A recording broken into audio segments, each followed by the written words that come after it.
Every now and then, I'll come across a game with a fun art style and charm that catches my eye. I had been interested in trying out Sackboy for a while now, and was surprised and happy to see it offered as a free monthly game on PS Plus. To be honest, I have been playing too many horror games on my channel, so I figured now would be a great time to finally check out Sackboy. I have only played the first Little Big Planet a few times at a friend's house when it came out. However, the character, artwork, and charm the original had was memorable. I'm vaguely aware that the brand was held in high esteem when it broke onto the scene, but I didn't have a PS3 back then, so I never followed the franchise. Keep that in mind as I talk about Sackboy. I do not have the rest of the franchise as an example to compare it to.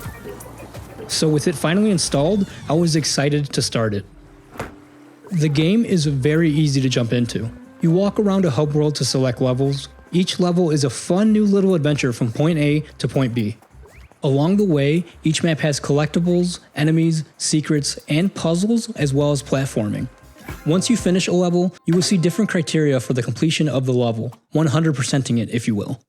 To be completely honest, I found the interface and criteria to be a bit confusing. I had to Google once or twice during my earlier sessions to figure out what some of the icons meant. However, the game is straightforward enough that you can just 100% levels without really trying. You just see shiny objects along the way and you grab them. You see big orbs, you grab them. You see small orbs, and you grab them. As you progress through the game, you keep collecting Dreamer Orbs, which you use to unlock the next section of levels and worlds. Each world has its own unique theme, and each world has a boss fight at the end. There are also challenge maps you unlock, and a cosmetic shop where you can use your in-game currency. Isn't that nice? In-game currency. Oh yeah, there is some story to the game, but I think some evil guy named Vex somehow came into the Sackboy realm, which runs on some type of creative force, and now he's using it for evil. I have no idea. Maybe it's because I didn't play the other games, but right off the bat, I didn't really know what the hell was going on. And I don't say that to be dismissive. If you've watched my videos, then you know the story and lore are some of my favorite parts of games. But in Sackboy, it was all thrown at me so fast in a quick intro cutscene. Just enough for me to understand that this guy is evil, he is doing bad things, and I'm the good guy. So yeah, anyway, with the intro cutscene over, I started my big adventure.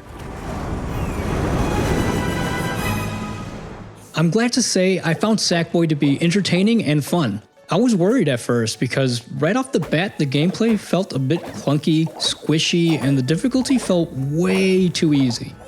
Thankfully, by the time you finish the first world, the gameplay kicks up a notch and the level design gets significantly more interesting with each world. They do a great job gradually and steadily introducing more depth to the gameplay. I will say, the artwork is amazing from the jump though. The levels are packed with artwork, and each has their own feel. The music is fun and upbeat, mixing in with the art to really craft a fun and charming experience. The worlds truly come to life as the art direction, music, and animation work together. Sometimes the music is just the thumping groove in the back, and other times the level is designed around the music itself. Those are rare, but a real treat to play. I would catch myself rocking to the music in my chair, nodding my head to the beat subconsciously. As I mentioned, the levels themselves evolve as they introduce new layers of gameplay and how you interact with the world around you. At first, you're just jumping gaps and fighting enemies with a simple attack button, but before you know it, you'll be throwing explosives, dodging sensors, dealing with timed platforms, running on walls, dodging lasers. Honestly, I couldn't list it all. They mix it all together so well. There is also a nice variety in the map styles. Some are straightforward platforming maps, others are timed, some are constantly moving, some are more puzzle-oriented, and some are pretty much roller coasters where you just go along for the ride. I found them all fun and enjoyed playing them. Sure, some are more annoying than others when you're trying to 100% them, but I can't think of a single one where I didn't enjoy the process. I was always eager to see what the devs had up their sleeves with the next level.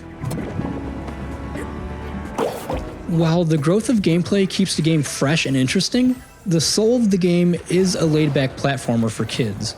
It never really gets too hard, which I appreciated. Personally, I found the controls not to be tight enough, Sometimes I wouldn't know where exactly I was going to land while moving in 3D space locked to a camera angle. The fighting also felt a bit uninspired, but since the game itself is designed to be rather easy, it was never really a big issue. The only times I would get annoyed is when I was aiming for a perfect run or trying to get a gold trophy and would get hit or fall off the map from the squishy and loose feeling of controlling Sackboy. A returning staple of the game is the customizable cosmetics, which I loved. I fell in love with the costume early on in the game and never really changed it, but the store has a lot of items for those who do like to customize and try on silly outfits, or even mix and match your own. There's a lot of fun and cute ones. The levels and criteria to 100% them did get harder as the game progressed. I found myself having to play them around 5 times, give or take, to fully complete levels towards the end of the game. Not that they are impossibly hard, but there's just a lot to do and sometimes things are easy to miss. I will say, once I was a couple of levels away from beating the game, I looked at my achievements just to soak in that feeling of almost being done with 100%ing the game, and I only had like 20% achievements done, which was demoralizing. I had spent all this time 100%ing each level over my playthrough to find out the achievements were heavily tied to online co-op. This is a pet peeve of mine. Terribly designed achievements. Once that happened, I lost all interest in 100%ing levels. I guess my biggest takeaway is that pop music isn't that bad if you have a Little Big Planet game built around it. But I guess my final takeaway would be it's not a can't put down type of game, but it was enjoyable. It's more like a nice, reliable game that you casually pick up for a level or two at night to chill. And there was a period of time where I actually did look forward to playing it every night. To be completely honest, I was expecting more of a modern 3D Mario style of game. Perhaps it was from the promotional artwork. I don't know. I think for older players, it's well made and fun enough to pick up at the end of the day if you enjoy the genre. For younger players, I can really see this being a memorable one for them, similar to games of my childhood. It doesn't have the most intricate story, but it's unique enough in its style and artwork to be memorable. From the menu screen with Sackboy dancing, the cutscenes with his expressions, to even the pause menu. The game is full of charm and makes an impact. Sackboy's Big Adventure has a solid foundation in its design while evolving over the course of the game, but the difficulty in gameplay is never out of reach for kids.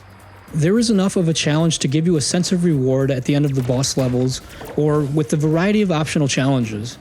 So dependent on your taste of games, Sackboy could be a fun pickup. If not, you aren't missing much. Just because I had fun with it and enjoyed playing it doesn't mean it was some historic game that everyone has to try out. If you are looking for a laid-back game with a fun level of challenge, then I'd definitely recommend Sackboy's Big Adventure when it's on sale.